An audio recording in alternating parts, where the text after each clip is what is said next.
The cramped dormitory room felt even smaller, with textbooks scattered across every available surface. Emma Rodriguez pushed a strand of dark hair behind her ear as she highlighted another passage about cardiovascular anatomy. The fluorescent light above flickered occasionally, casting dancing shadows across her notes.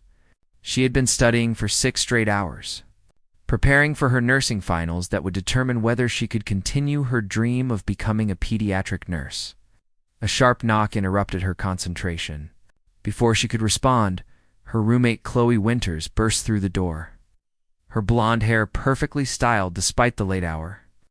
Chloe carried herself with the effortless grace that came from years of private school education and country club memberships. In her hands, she held an elegant cream envelope sealed with gold wax. "Emma, you have to come with me tonight," Chloe announced, tossing her designer purse onto her perfectly made bed. "The Winters Foundation is hosting our annual charity gala, and I refuse to go alone." Emma glanced up from her textbook, already shaking her head. "Chloe, you know I can't. These exams are crucial for my scholarship. If I don't maintain my grades, I'll lose everything." Chloe perched on the edge of Emma's desk, carefully moving aside a stack of medical journals. "That's exactly why you need a break. You've been pushing yourself too hard. One night won't destroy your future." The friendship between Emma and Chloe had surprised everyone, including themselves. Emma came from a working-class family in Queens, where her mother worked double shifts at a local diner to support Emma's education. Chloe's family owned half of Manhattan's most expensive real estate. Despite their different backgrounds, they had bonded over late-night study sessions and shared dreams of making a difference in the world. "Besides," Chloe continued, opening the elegant invitation, "this isn't just any party. We're raising money for children's hospitals across the city. I thought that might interest a future pediatric nurse." Emma felt her resolve weakening. She had always been passionate about helping sick children.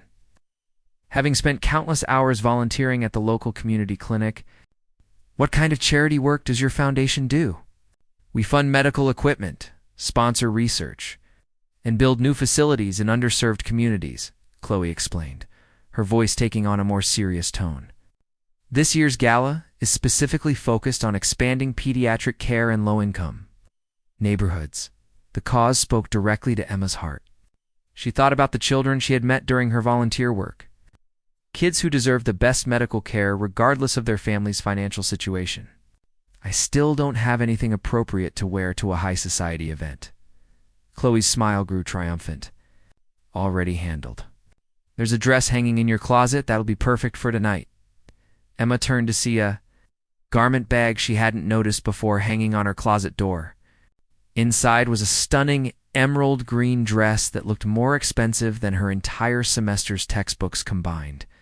The fabric felt like liquid silk between her fingers. "Chloe, I can't accept this. It must have cost a fortune." "It's a loan, not a gift," Chloe insisted. "And it's a perfect match for your eyes. Trust me on this one." 2 hours later, Emma stood before the bathroom mirror, barely recognizing her reflection. The emerald dress fit as if it had been tailored specifically for her, highlighting her natural beauty without being ostentatious. Chloe had helped with her makeup and hair, creating an elegant look that made Emma feel confident and sophisticated. "You look absolutely stunning," Chloe said, adjusting her own silver gown. "Ready to see how the other half lives?" The limousine ride through Manhattan felt surreal to Emma. She watched the city lights blur past the tinted windows while Chloe chatted about the evening's agenda. They would attend cocktail hour, enjoy a formal dinner, and participate in a charity auction featuring donated items from local businesses and celebrities. "Will your family all be there tonight?" Emma asked, suddenly nervous about meeting Chloe's parents in such a formal setting. "Mother and father will be playing host." "Of course," Chloe replied. "And my older brother Benjamin is supposed to make an appearance. He flew in from Silicon Valley specifically for this event." Emma had heard Chloe mention her brother occasionally over their 2 years of friendship, but always in vague terms. She knew he was older, successful in technology, and rarely came home to New York. Chloe's relationship with her family seemed complicated, filled with expectations and pressures that Emma couldn't fully understand. The Plaza Hotel ballroom took Emma's breath away. Crystal chandeliers hung from an ornate ceiling, casting warm light over elegantly dressed guests. Round tables covered in white linen surrounded a small stage where a jazz quartet played softly. Fresh flowers created stunning centerpieces, and the entire room sparkled with an otherworldly elegance. "Emma, darling, how wonderful to see you again." Mrs. Winters approached them with the practiced smile of someone accustomed to hosting social events. She was an older version of Chloe, with the same blonde hair and sharp blue eyes, though her smile never quite reached her eyes when she looked at Emma. "Thank you for including me tonight. Mrs. Winters, the cause is truly important to me." "How lovely. Are you still pursuing that nursing program?" Mrs. Winters asked, her tone suggesting nursing was somehow beneath the social status of the other guests, before Emma could respond. Chloe smoothly guided the conversation toward safer territory. They spent the next hour mingling with other guests, many of whom were surprisingly down-to-earth, despite their obvious wealth. Emma found herself engaged in meaningful conversations about healthcare access and community outreach programs. She was discussing volunteer opportunities with a group of young professionals when she felt someone watching her. She turned slightly and saw a man standing near the bar, his attention focused entirely on her. He was tall, probably in his early 30s, with dark brown hair and intelligent green eyes. Unlike the other men in traditional black tuxedos, he wore a navy blue suit that somehow made him stand out in the crowd. Their eyes met across the room, and Emma felt an unexpected jolt of recognition, though she was certain they had never met. He had the kind of presence that commanded attention without demanding it, quiet confidence that drew people toward him naturally. "That's Benjamin." Chloe appeared at Emma's elbow, following her gaze. "My dear brother has finally decided to grace us with his presence."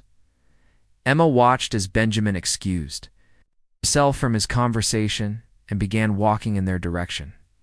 He moved with purpose, his green eyes never leaving her face.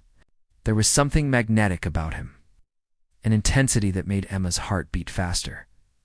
"You must be Emma," he said when he reached them, extending his hand with a warm smile. "Chloe has told me so much about you." "I'm Benjamin Winters." His handshake was firm and confident, his voice carrying a slight warmth that contrasted with his family's more formal tones. "She's told me almost nothing about you," Emma replied honestly, then immediately wondered if she should have been more diplomatic. Benjamin laughed, a genuine sound that made several nearby guests turn their heads. "That sounds exactly like my sister. She prefers to keep her world separate. Benjamin runs a technology company that develops healthcare software," Chloe explained, though her tone suggested she would rather change the subject. "He's been living in California for the past 5 years. What kind of healthcare software?" Emma asked, genuinely interested. Benjamin's face lit up with enthusiasm. "We create systems that help hospitals in underserved areas manage patient records and coordinate care more effectively. The goal is to use technology to improve medical outcomes while reducing costs." Emma found herself drawn into the conversation despite her intention to remain polite but distant. Benjamin's passion for his work was evident, and his focus on helping disadvantaged communities resonated with her own values. They talked about the challenges facing modern healthcare, the importance of preventive medicine, and innovative approaches to community health programs. "You should see some of the clinics we've worked with in rural California," Benjamin said, his eyes bright with excitement. "Small facilities, serving thousands of patients with minimal resources, but they're making an incredible difference in their communities." "That sounds exactly like where I want to work after graduation," Emma replied. "Large hospitals are important, but I think the real impact happens at the community level." Chloe had drifted away during their conversation, leaving Emma and Benjamin alone near the elegant windows overlooking Central Park. The city lights twinkled beyond the glass, creating a romantic backdrop that Emma tried to ignore. "What made you choose nursing?" Benjamin asked, his question carrying genuine curiosity rather than polite conversation. Emma thought about her answer carefully. "I grew up watching my mother work multiple jobs to support us. She never complained, but I could see how hard it was. I wanted a career where I could help people the way I wished someone could have helped her." Benjamin nodded thoughtfully, That's exactly the kind of motivation that creates real change. Too many people in healthcare get caught up in prestige or money. They forget about the human element. Their conversation was interrupted by the announcement that dinner would be served. Benjamin offered Emma his arm, and she found herself walking beside him toward their assigned table. She should have been looking for Chloe or checking her phone for messages from her boyfriend David, but instead she found herself completely absorbed in Benjamin's presence. The dinner conversation flowed easily between Emma, Benjamin, and the other guests at their table. Benjamin asked thoughtful questions about Emma's studies and volunteer work, listening to her answers with an attention that made her feel genuinely heard. When she mentioned her work at the community clinic, he wanted to know specific details about the challenges they faced and the populations they served. "Have you ever considered combining nursing with public health policy?" he asked during the main course. "Someone with your background and passion could make a real difference in healthcare legislation." Emma had never thought about policy work, but the idea intrigued her. "I've always focused on direct patient care. I'm not sure I have the background for policy work." "Background can be developed," Benjamin replied. "Vision and genuine compassion can't be taught. You have both." The charity auction began after dinner, with various items being presented to raise funds for the foundation's work. Benjamin bid successfully on several items, including a week-long medical mission trip to Guatemala that went for an impressive amount. "Planning a vacation?" Emma asked quietly. "Research," Benjamin replied. "I want to see how our software performs in truly challenging environments. Plus, they could probably use an extra pair of hands for basic tasks." Emma felt her respect for him growing. He wasn't just writing checks from a distance. He was willing to get personally involved in the work his foundation supported. As the evening wound down, guests began to leave in small groups. Emma knew she should find Chloe and arrange their transportation back to campus, but she found herself reluctant to end her conversation with Benjamin. They had moved to a quieter corner of the ballroom, where they could talk without shouting over the background noise. "I have a confession," Benjamin said, his voice taking on a more serious tone. "I've been looking forward to meeting you for months. Chloe mentions you in every conversation we have." Emma felt heat rise in her cheeks. "She talks about me. Constantly.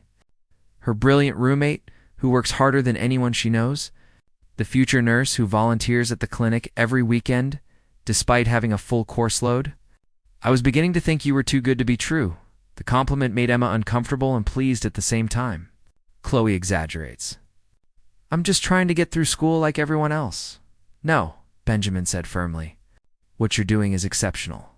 Most students focus solely on their grades. You're already thinking about how you can serve others." Emma looked into his green eyes and felt something shift inside her chest. This conversation felt different from any she'd had before. Benjamin saw her in a way that made her feel both vulnerable and empowered. He understood her motivations without judgment or condescension. "I should find Chloe," she said finally. Though she made no move to leave, "Emma," Benjamin said softly, "would you have coffee with me tomorrow?" "I'd love to continue our conversation." The question hung between them, loaded with implications Emma wasn't ready to examine. She had a boyfriend back at school. She barely knew Benjamin. This was dangerous territory for someone who prided herself on making careful, rational decisions. "I don't think that's a good idea," she replied. Though her voice lacked conviction, Benjamin studied her face for a long moment. "May I ask why?" Emma thought about David, her steady boyfriend of 2 years who was probably at home studying for his own exams. David was safe, predictable, and completely devoted to her. He understood her goals and supported her dreams without complication. "It's complicated," she said finally. "The best things usually are," Benjamin replied with a gentle smile. "But I understand. Just know that if you change your mind, I'd like the chance to get to know you better." Emma found Chloe near the coat check, saying goodbye to her parents. The ride back to campus was quieter than the trip into the city, with both women lost in their own thoughts. Emma stared out the window at the passing streetlights, replaying every moment of her conversation with Benjamin. Back in their dorm room, Chloe helped Emma carefully hang up the borrowed dress, while Emma removed her makeup and jewelry. "So," Chloe said casually, "what did you think of Benjamin?" Emma chose her words carefully. He seems very passionate about his work and genuinely committed to helping people. Chloe was quiet for a moment. Yes. But Emma, I need to tell you something about my brother. Emma turned to face her friend. Sensing the serious tone in Chloe's voice, Benjamin is charming and intelligent and dedicated to good causes, Chloe continued. He's also never stayed in one place long enough to build a real relationship. He gets bored easily and moves on to the next interesting project or person. The warning stung more than Emma expected. Why are you telling me this? Because I saw the way you two looked at each other tonight. And because you're my best friend, I don't want to see you get hurt. Emma climbed into her narrow dorm bed, pulling the covers up to her chin. You don't have to worry about that. I have David, and I'm focused on my studies. But as she lay in the darkness, listening to Chloe's quiet breathing, Emma couldn't stop thinking about green eyes and passionate conversations about changing the world. She had always been the sensible one. The girl who made careful plans and followed them faithfully, for the first time in her life. Emma Rodriguez found herself wondering what would happen if she took a chance on something completely unpredictable. The golden invitation had led her into a world she never expected to enter. Now, she had to decide whether she was brave enough to stay. The community health clinic buzzed with its usual Monday morning chaos. Emma moved efficiently between examination rooms, taking vital signs and updating patient charts while trying to push thoughts of Saturday night from her mind. 3 days had passed since the charity gala, but she could still feel the warmth of Benjamin's handshake and hear the passion in his voice when he spoke about healthcare reform. Emma, room for needs, blood pressure checks, called Janet, the head nurse, interrupting her wandering thoughts. And there's someone here to see you. Emma's heart skipped unexpectedly. But when she looked toward the waiting area, she saw David Chen sitting patiently with a coffee cup in his laptop bag. Her boyfriend of 2 years looked exactly as he always did. Neat brown hair, wire-rimmed glasses, and the slightly rumpled appearance of someone who spent most of his time in libraries. Hey. David stood as she approached, giving her a quick kiss on the cheek. I brought you lunch from that place you like. Emma accepted the paper bag, feeling a familiar mix of affection and something she couldn't quite name. David was thoughtful, reliable, and completely devoted to their relationship. He supported her dreams of becoming a pediatric nurse and often brought her meals when she worked long volunteer shifts. You didn't have to come all the way here, she said. Though she appreciated the gesture, I know you have that big presentation tomorrow. I wanted to hear about the fancy party, David replied. Settling into one of the uncomfortable plastic chairs, Chloe's family events are always good stories. Emma found herself hesitating, unsure how to describe an evening that had left her questioning everything about her carefully planned future. It was nice. They raised a lot of money for children's hospitals. Meet any interesting people? The innocent question felt loaded with implications. Emma thought about Benjamin's intense green eyes, his genuine interest in her work, and the way he made her feel truly seen for the first time in years. Just the usual donors and board members, she replied, hating herself for the half-truth. David nodded, already pulling out his laptop. Mind if I work while you finish up? I have some research to complete before tomorrow. Emma watched him settle into his familiar routine, fingers flying across the keyboard as he disappeared into his academic world. This was David's way of being supportive, present but not intrusive, available but not demanding. It should have made her feel grateful and loved. Instead, she found herself remembering Benjamin's complete attention during their conversation, the way he had listened to every word as if her thoughts were the most important thing in the world. The afternoon passed quickly with a steady stream of patients. Emma threw herself into her work, helping families navigate insurance questions and coordinating follow-up care for chronic conditions. The community clinics served mostly low-income families, and Emma loved the diversity of languages, cultures, and stories that walked through their doors daily. She was updating a patient file when Janet appeared at her shoulder. There's a gentleman asking for you at the front desk. Says he's here about a healthcare initiative. Emma's pulse quickened, but she forced herself to walk calmly to the reception area. Benjamin stood near the entrance, looking remarkably different in dark jeans and a simple gray sweater. He held a tablet and a bouquet of sunflowers that seemed too cheerful for the clinical setting. "I hope you don't mind the intrusion," he said, offering the flowers with a slightly nervous smile. "I wanted to see the clinic you mentioned at the gala." Emma accepted the sunflowers, acutely aware of the curious stares from staff members and patients. "How did you find this place?" Chloe mentioned the name, and I may have done some research on community health centers in this neighborhood. Before Emma could respond, David appeared at her side, laptop bag slung over his shoulder, and a puzzled expression on his face. "Emma, everything okay?" The tension in the small reception area was immediate and unmistakable. Emma felt trapped between two worlds that were never supposed to intersect. "David, this is Benjamin Winters, Chloe's brother," she managed, her voice sounding strained even to her own ears. "Benjamin, this is David Chen, my boyfriend." Benjamin's expression shifted almost imperceptibly. A brief flash of something that might have been disappointment before his polite social mask returned. He extended his hand to David with professional courtesy. "Nice to meet you, David. Emma mentioned you're in graduate school, law school." "Actually," David replied, his tone cautious but friendly. "Constitutional law, with a focus on healthcare policy? That's fascinating work," Benjamin said. And Emma could hear the genuine interest in his voice, despite the awkward circumstances.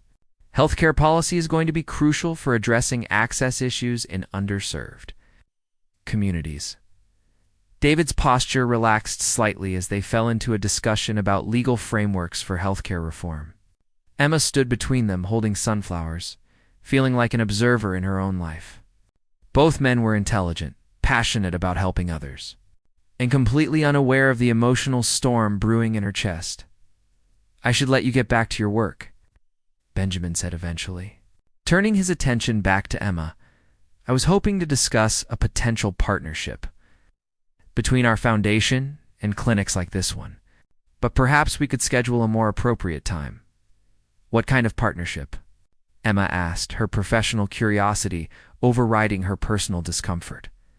Benjamin's eyes lit up with enthusiasm. "Software systems that could streamline patient care and reduce administrative burden. We've had success in rural areas, but urban community centers face different challenges. That sounds like it could really help," Emma said. Momentarily forgetting the complicated dynamics of the situation, "Would you be willing to consult on the project?" Benjamin asked. "Your perspective as someone who works directly with patients would be invaluable." David shifted beside her, and Emma could feel his questioning gaze. This was moving beyond coincidental meeting into territory that felt distinctly personal. "I think Emma's pretty busy with school and her work here," David said, his tone remaining polite but carrying an undertone of protection. "Of course," Benjamin replied smoothly. "I just think her insights could help us create something that truly serves these communities." Emma felt pulled in multiple directions. The professional opportunity was genuinely exciting, the kind of chance to make a broader impact that she had always dreamed about. But accepting would mean spending time with Benjamin, and she wasn't sure she trusted herself to keep things purely professional. "Can I think about it?" she asked finally. "Absolutely. Here's my card. Call if you're interested." After Benjamin left, Emma and David walked to their cars in uncomfortable silence. The sunflowers sat in the passenger seat of Emma's old Honda, their bright petals a reminder of the encounter that had shifted something fundamental in her relationship. "He seems nice," David said finally, though his tone suggested he sensed undercurrents he couldn't quite identify. "He's very committed to healthcare access," Emma replied carefully. "Is that why he came here? To discuss healthcare access?" The question hung between them, loaded with suspicion and hurt that David was too polite to express directly. Emma looked at her boyfriend of 2 years, this good man who trusted her completely, and felt the weight of secrets she wasn't ready to share. "I think so," she said, which was technically true even if it wasn't the complete truth. That evening, Emma sat in her dorm room staring at Benjamin's business card while Chloe painted her nails on the other bed. The simple white card felt heavier than it should, representing possibilities that both thrilled and terrified her. "You're being awfully quiet," Chloe observed, without looking up from her manicure. Everything okay? Your brother came to the clinic today. Chloe's nail polish brush paused mid-stroke. He what? He wanted to discuss some kind of software partnership. Brought me flowers and everything. Emma. Chloe's voice carried a warning that made Emma look up from the business card. What did I tell you about Benjamin? You said he gets bored and moves on, Emma replied. But this felt different.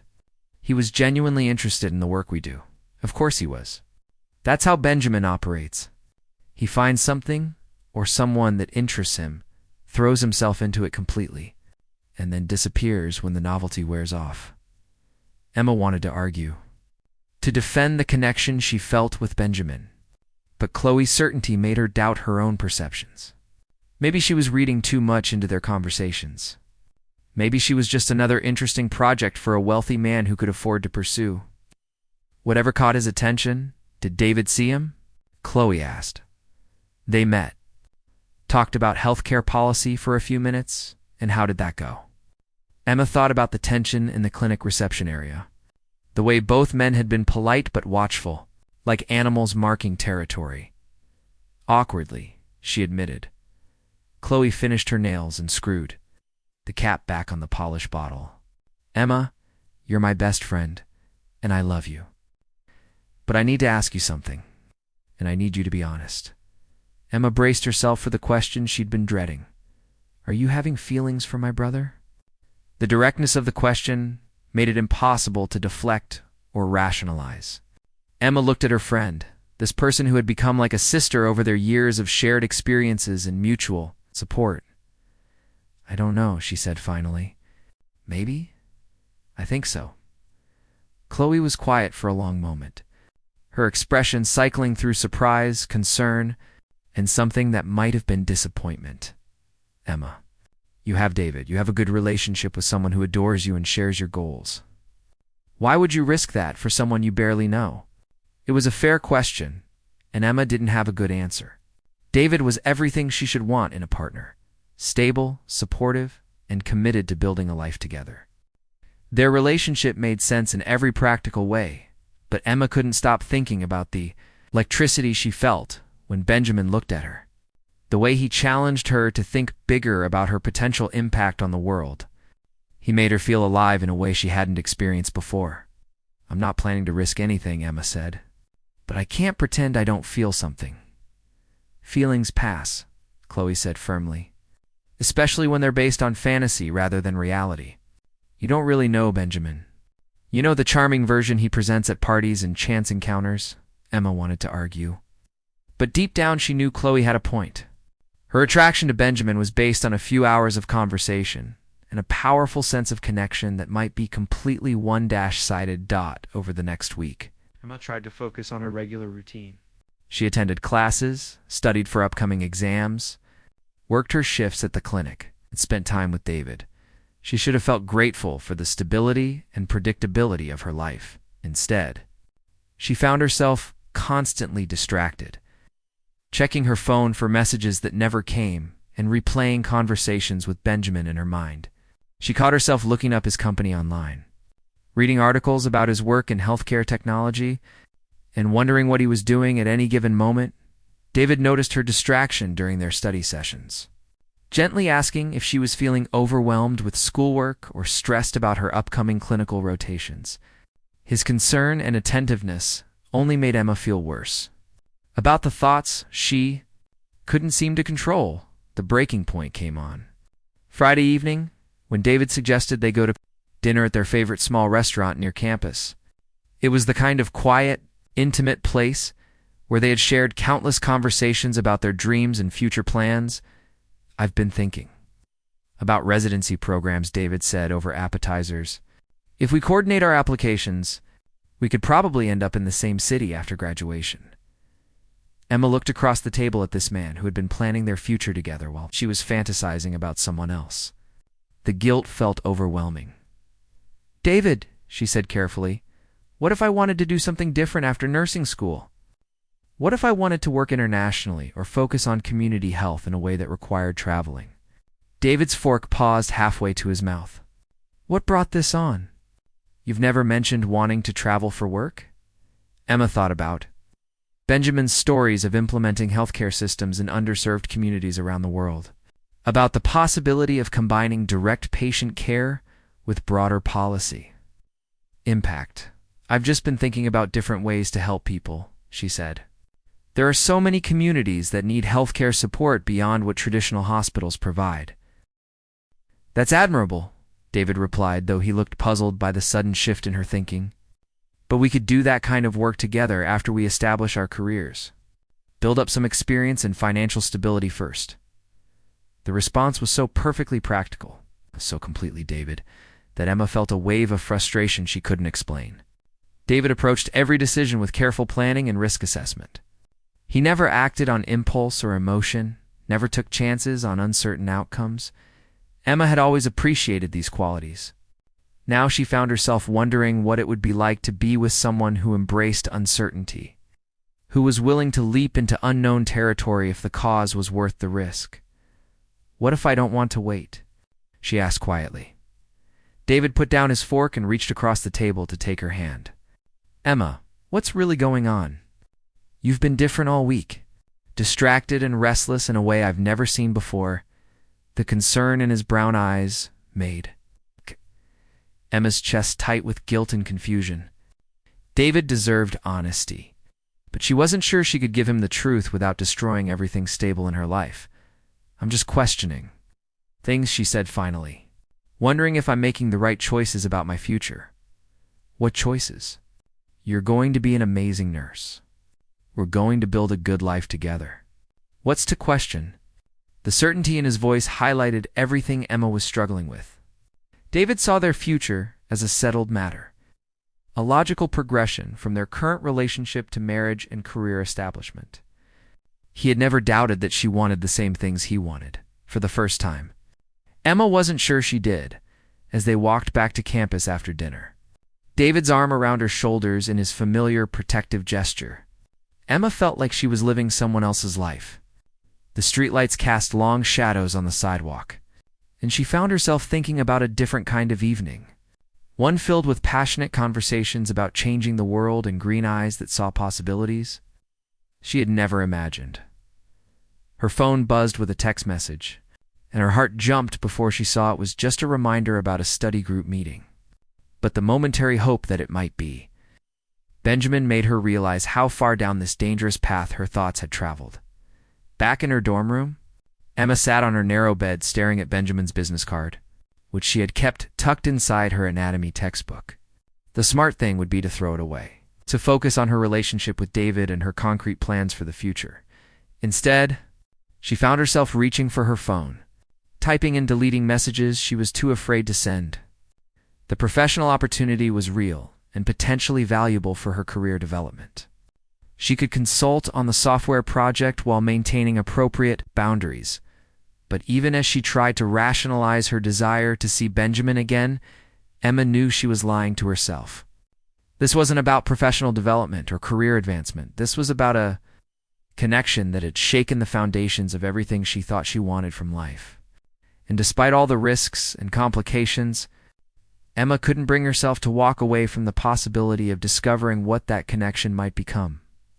The business. The card felt warm between her fingers as she finally made her decision. Tomorrow, she would call Benjamin Winters and accept his offer to consult on the healthcare software project. She told herself it was for the benefit of the communities they could help. Deep down, she knew it was because she couldn't stop thinking about the way he had looked at her. Like she was the most interesting person in any room. Emma Rodriguez had always been the careful one, the girl who made safe choices and followed predictable paths. For the first time in her life, she was about to do something that felt completely reckless, and she couldn't wait to see what would happen next. The morning sun streamed through the windows of Benjamin's temporary Manhattan office as Emma nervously adjusted her portfolio bag. She had spent the entire weekend preparing for this consultation meeting, researching healthcare software systems and reviewing patient flow data from the community clinic.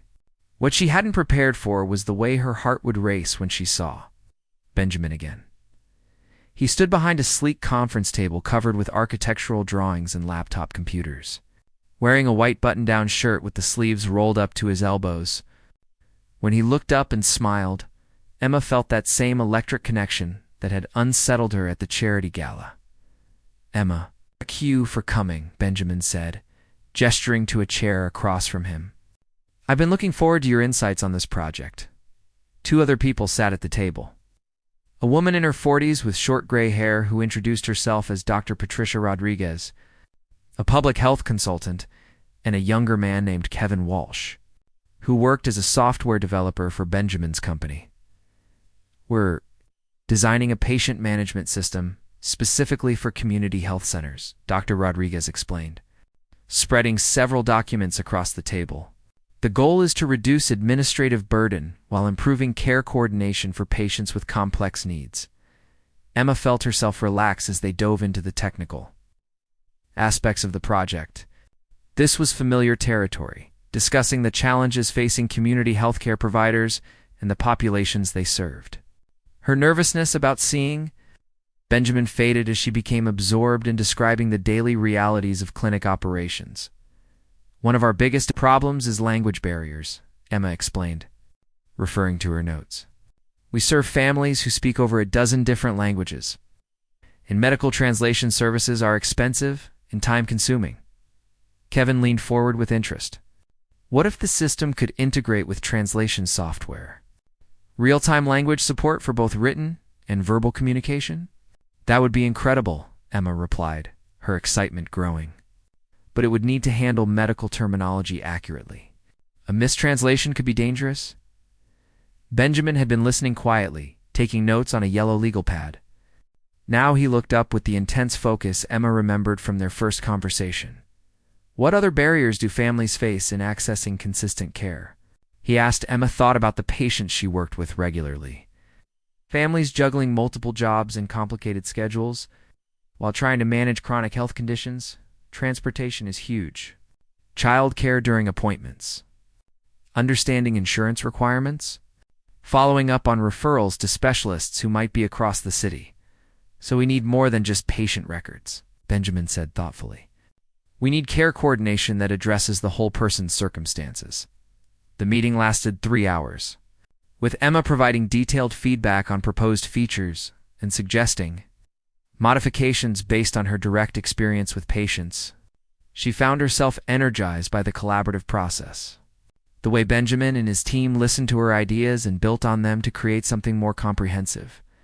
"This has been incredibly valuable," Dr. Rodriguez said as they wrapped up. "Your perspective is exactly what this project needed." After Kevin and Dr. Rodriguez left, Emma gathered her papers while Benjamin organized the documents scattered across the table. The office felt different, with just the two of them. Charged with the same tension that had existed at the charity gala. "Would you have lunch with me?" Benjamin asked, his voice casual but his eyes serious. "I'd like to discuss the next phase of the project." Emma knew she should decline. She should thank him for the professional opportunity and leave before the boundaries between business and personal became any more blurred. Instead, she heard herself saying yes. The restaurant Benjamin chose was a small Italian place in a quiet neighborhood. Nothing fancy, but warm and intimate. They sat across from each other at a corner table, continuing their discussion about healthcare software while sharing pasta and talking about their different backgrounds. "I never expected to end up in technology," Benjamin admitted over coffee. "I studied architecture because I wanted to build things that would improve people's lives.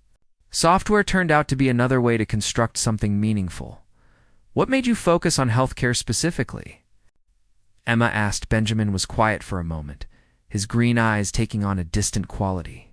"My youngest sister died when I was in college. Leukemia. The treatment was excellent, but the coordination between different providers was chaotic. Important information got lost. Appointments were delayed. Nothing that changed the ultimate outcome, but it made an already terrible situation harder for my family." The revelation hit Emma like a physical blow. She had assumed Benjamin's interest in healthcare came from abstract philanthropic impulses, not personal tragedy. "I'm so sorry," she said softly. "I had no idea." "Chloe doesn't like to talk about it." Rebecca, was 10 years younger, born when my parents thought they were done having children. She was this bright, funny kid who wanted to be a marine biologist. Benjamin's voice carried a sadness that made Emma's chest tight.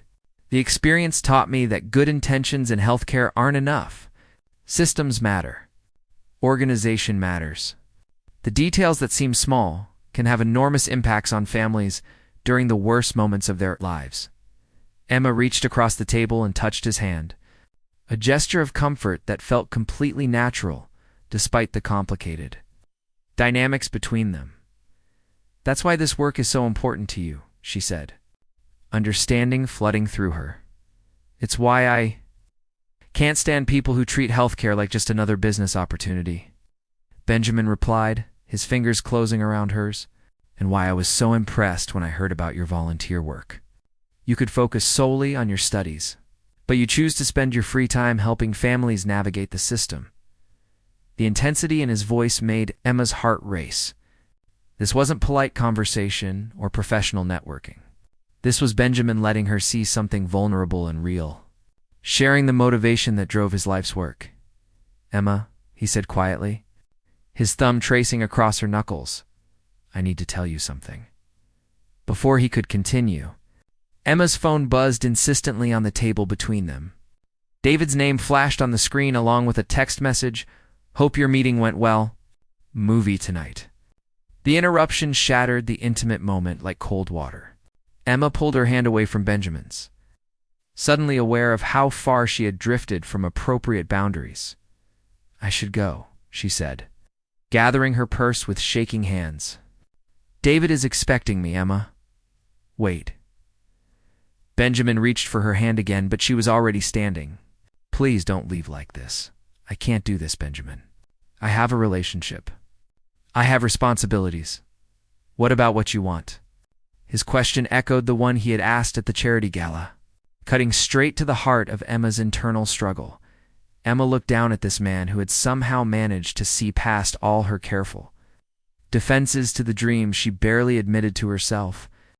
The smart thing would be to walk away, choose the safe path with David and the life they had planned together. "It doesn't matter what I want," she said, though her voice lacked conviction. "It's the only thing that matters." Emma fled the restaurant before she could change her mind, leaving Benjamin sitting alone at their corner table with 2 coffee cups and the weight of unfinished conversations. That evening, Emma sat in a movie theater next to David, staring at the screen without absorbing any of the plot. David held her hand in his familiar, comfortable way, occasionally leaning over to whisper comments about the characters or storyline. It was exactly the kind of evening they had shared hundreds of times over their 2-year relationship. It felt completely wrong. After the movie, they walked slowly back toward campus, David chatting about his upcoming exams and speculating about summer internship opportunities. Emma responded at appropriate moments, but her thoughts kept drifting to lunch with Benjamin. To the pain in his eyes when he talked about his sister, to the way he had looked at her like she was the most important person in the world. "You've been quiet tonight," David observed as they reached the entrance to Emma's dormitory. "Everything okay?" Emma looked at this good man who loved her, who had never given her reason to doubt his commitment or question his intentions. David deserved someone who could love him with complete devotion, someone whose heart didn't race when another man walked into the room. "David," she said carefully, "can I ask you something? Of course, do you ever wonder if we're together because it makes sense, rather than because we can't imagine being apart?" David's expression shifted to confusion and concern. "What do you mean?" "We work well together. We have compatible goals and values. Isn't that what matters in a relationship? But what about passion? What about feeling like your world changes when someone walks into a room?" "That's just infatuation," David replied, his tone taking on the slightly lecturing quality he used when discussing academic concepts. "Lasting relationships are built on compatibility and shared respect, not emotional highs and lows." Emma knew he was right from a practical standpoint. Everything she had read about successful relationships emphasized compatibility over chemistry, shared values over passionate attraction. David offered stability, predictability, and genuine affection. But Emma couldn't stop thinking about the electricity she felt with Benjamin. The way he challenged her to think bigger about her potential impact on the world. "What if I told you I was having feelings for someone else?" she asked quietly. David went very still beside her. "Are you?" Emma looked into his honest brown eyes and knew she couldn't lie anymore. Yes, the silence stretched between them, heavy with hurt and betrayal. David had trusted her completely, never questioning her late nights at the clinic or her distracted behavior over the past few weeks. "Who?" he asked finally. "Someone I met at Chloe's charity event. It's not something I planned or wanted to happen." David's jaw tightened with pain and anger. "But it did happen." "Nothing physical," Emma said quickly. "Just feelings I can't seem to control. What do you want to do about these feelings?" The question forced Emma to confront the choice she had been avoiding. She could recommend to David, focus on their relationship, and try to forget about Benjamin Winters. It was the safe choice. The one that preserved her current life and the plans they had made together, or she could acknowledge that meeting. Benjamin had shown her possibilities she had never considered. Ways of being in the world that felt more authentic to who she was becoming. "I think we need to take a break," she said. The words feeling both terrifying and liberating. David's face crumpled with hurt. And Emma felt her heart break for the pain she was causing this man who had never been anything but good to her. "I love you, Emma. I thought we were building something real together." "We were," she replied, tears starting to fall. "But I don't think I can be the person you need me to be. And that's not fair to either of us." They stood in front of her dormitory for another 20 minutes, both crying as they tried to make sense of how 2 years of shared dreams had come apart so suddenly. David asked if there was anything he could do to change her mind, any way they could work through this crisis together. Emma wanted to say yes, wanted to choose the easier path of staying with someone who adored her. But she knew that would be selfish and ultimately destructive. For both of them. "I'm sorry," she whispered as David finally walked away. His shoulders bent with defeat and confusion. Emma climbed the stairs to her room, feeling like she had just jumped off a cliff without knowing if there was anything to catch her fall. Chloe was waiting when Emma opened the door, sitting cross-legged on her bed with a serious expression that made Emma's stomach drop. "We need to talk," Chloe said without preamble. Emma sank onto her own bed, emotionally exhausted from the conversation with David. "If this is about Benjamin, I just broke up with David. I think I've done enough damage for one day." "It is about Benjamin," Chloe replied, her voice harder than Emma had ever heard it. "And about how you're about to make the biggest mistake of your life." Emma looked at her best friend, this person who had been her anchor through 4 years of college, and saw something that looked like betrayal in her blue eyes. "Chloe, I know you're trying to protect me, but no," Chloe interrupted. "I'm trying to protect you from my brother's pattern of falling in love with the idea of someone rather than the actual person." "What are you talking about?" Chloe pulled out her laptop and opened what appeared to be a social media page. Her name was Isabella Santos. She was a teacher in Barcelona working with refugee children. Benjamin met her at a conference about educational initiatives, was completely smitten by her passion for helping displaced families. Emma stared at the photo of a beautiful dark-haired woman surrounded by smiling children. The caption was in Spanish. But the joy on Isabella's face was unmistakable. "He pursued her for months," Chloe continued, scrolling through more photos. "Learned Spanish, donated money to her programs, even moved to Barcelona to be closer to her work. What happened? He got bored. Once the novelty wore off, once Isabella became a real person with flaws and bad days and ordinary concerns, Benjamin lost interest. He found another project, another cause, another fascinating woman to pursue." Chloe opened another profile, this time showing a blonde woman in medical scrubs, standing next to what looked like a mobile health clinic. Dr. Sarah Peterson. Rural healthcare in Montana. 6 months of intense courtship followed by sudden distance, when Benjamin decided her work wasn't innovative enough to hold his attention.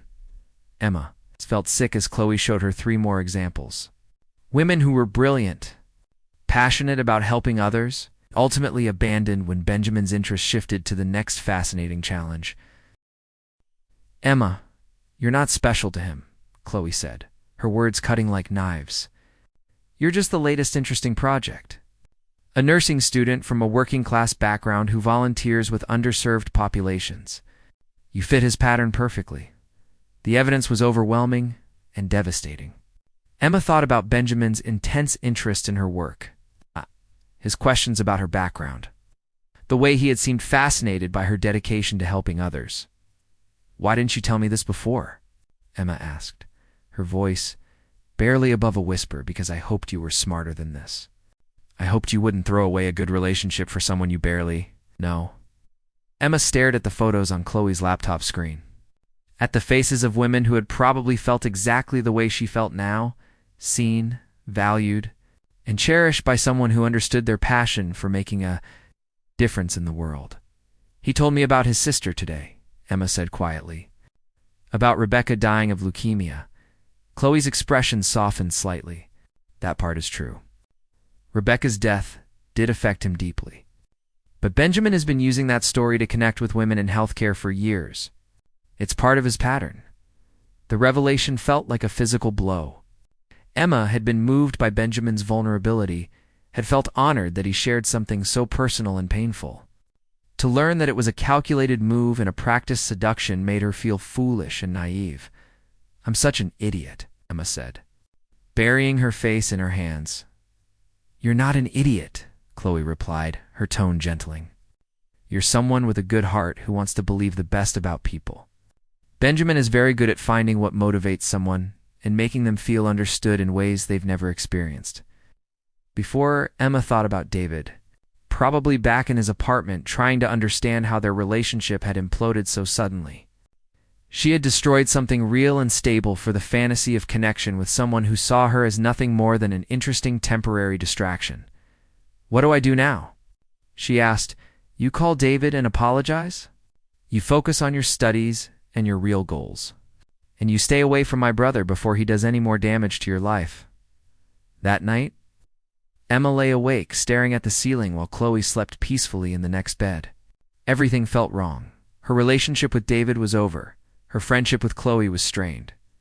And her dreams about Benjamin had been revealed as elaborate self-deception.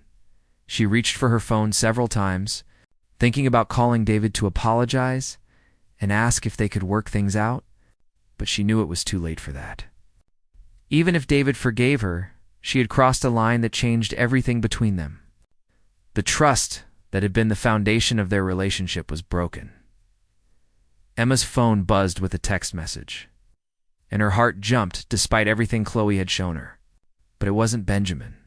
It was her supervisor from the community clinic. Asking if she could cover an extra shift tomorrow because they were short-staffed, Emma texted back that she would be there, grateful for something concrete and meaningful to focus on. At least her work at the clinic was real. It's uncomplicated by romantic fantasies or emotional manipulation. The next morning brought another surprise. Emma was preparing medications in the clinic's supply room when Janet, the head nurse, appeared with a confused expression. Emma, there's a delivery for you up front. Flowers and some kind of package. Emma's heart sank as she walked to the reception area and saw an enormous bouquet of red roses, accompanied by a wrapped box. The card was signed with Benjamin's distinctive handwriting. Thank you for yesterday's insights. Your perspective makes everything clearer. Be inside the box was a first-edition copy of a book about community health nursing, something that must have cost hundreds of dollars and taken considerable effort to locate. Secret admirer? Asked Maria, one of the other volunteers. With a teasing smile, Emma felt the eyes of the entire clinic staff on her. Along with several patients who were waiting for appointments, the gesture was grand and romantic and completely inappropriate for her workplace. Something like that, Emma mumbled, carrying the flowers and book to her work area while trying to ignore the knowing looks and whispered comments. She should have been flattered by the expensive gifts and thoughtful gesture. Instead, she felt manipulated and uncomfortable. This was exactly the kind of overwhelming attention that Chloe had warned her about. The intensity that made women feel special before. Benjamin inevitably moved on to someone else, Emma spent her lunch break writing a text message to Benjamin, deleting and rewriting it multiple times before finally sending, "Thank you for the gifts. But I don't think we should continue working together. Please don't contact me again." His response came within minutes. "Emma, please let me explain. Can we meet for coffee? I understand you're confused, but there are things you don't know." She stared at the message, tempted despite everything she had learned. Benjamin was charming and persuasive. Exactly the kind of man who could make her doubt her own judgment with the right words and gestures. Instead of responding, Emma blocked his number and deleted their entire text conversation. She gave the expensive book to the clinic's medical library and took the roses to the children's ward at the nearby hospital, where they could brighten the day for young patients rather than serve as reminders of her poor judgment. Over the next few weeks, Emma threw herself into her studies and volunteer work with renewed intensity. She avoided places where she might run into Benjamin and politely declined Chloe's invitations to family events or social gatherings. Where he might appear, the end of the semester brought final exams and the conclusion of her clinical rotations. Emma had performed well academically, earning the respect of her instructors and solid recommendations for her applications to pediatric nursing programs. She was packing up her dorm room on the last day of classes when Chloe appeared in the doorway with an expression Emma couldn't read. "Benjamin left for London yesterday," Chloe announced. "Extended contract with a hospital system there. He'll probably be gone for at least a year." Emma felt a complex mix of relief and disappointment that surprised her with its intensity. Despite everything she knew about Benjamin's pattern of behavior, part of her had hoped he might prove her wrong, might fight harder for whatever connection they had shared. "Good," she said, continuing to fold clothes into boxes. "That's good, Emma. I need to tell you something." Something in Chloe's tone made Emma look up from her packing. "I may have exaggerated some things about Benjamin's past relationships." Emma went very still. "What do you mean?" "I mean, those women I showed you weren't all casual flings that ended when Benjamin got bored. Isabella Santos ended things because she got a job offer in Geneva that she couldn't pass up. Sarah Peterson met someone else and chose to pursue that relationship instead." Emma stared at her best friend, feeling the ground shift beneath her feet once again. "Why would you lie to me?" Chloe's cheeks flushed with guilt and defiance. "Because I was scared. I've watched Benjamin charm his way through dozens of relationships without ever really committing to anyone. I didn't want to see you get hurt, but you don't actually know that he would have hurt me. I know my brother. He's never stayed with anyone long enough to build something lasting." Emma sat down heavily on her half-packed bed, trying to process this new information. Had she thrown away a chance at something real because of Chloe's fears and assumptions? "Does it matter now?" she asked finally. "He's gone. David won't speak to me. And I'll be starting graduate school in a different city next fall. It matters because you deserve to know the truth," Chloe replied. "And because Benjamin asked me to give you this before he left." She handed Emma a sealed envelope with her name written in Benjamin's careful handwriting. Emma stared at it for a long moment before carefully tearing it open. The letter was 3 pages long, written on hotel stationery from his London accommodation. Benjamin's words were measured and sincere, apologizing for any pressure he had put on her and acknowledging that his feelings had developed more quickly than was appropriate given her existing relationship. But he also wrote about seeing something special in Emma from their first conversation, about respecting her dedication to helping others and her intelligence in approaching complex problems. He described their lunch conversation as one of the most meaningful exchanges he had experienced in years, not because of romantic attraction, but because of genuine intellectual and emotional connection. The letter concluded with an invitation.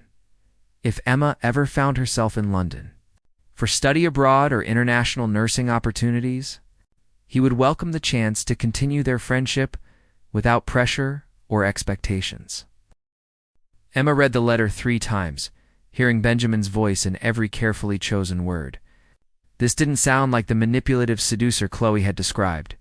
This sounded like someone who had been genuinely affected by their brief relationship and was trying to handle its conclusion with grace. What are you going to do?" Chloe asked. Emma folded the letter carefully and placed it in the book she had been packing.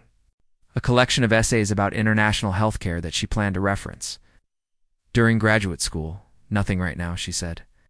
"I have a lot to figure out about my own life before I can think about anyone else's place in it."